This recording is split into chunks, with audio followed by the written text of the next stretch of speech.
May problema ba ang buhay mo? Huwag kang mag-alala. May advice ako. Pakinggan mo. No. Alam nyo, ganyan talaga ang buhay. Parang life. Basta yung importante ay mahalaga. At kung saan ka masaya, dun ka happy. Okay? Basta wag kang maniwala sa swerte. Kasi malas yun. Minsan ay sometimes.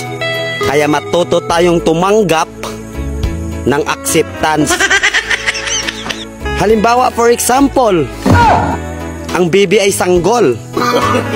So kung di mo intindihin, you don't understand. Basta kaibigan, lagi mong tatandaan that wherever you go are there. At the end of the day, ay gabi na. At alam mo, walang umaga sa Japan. Kasi lahat sila ay hapon.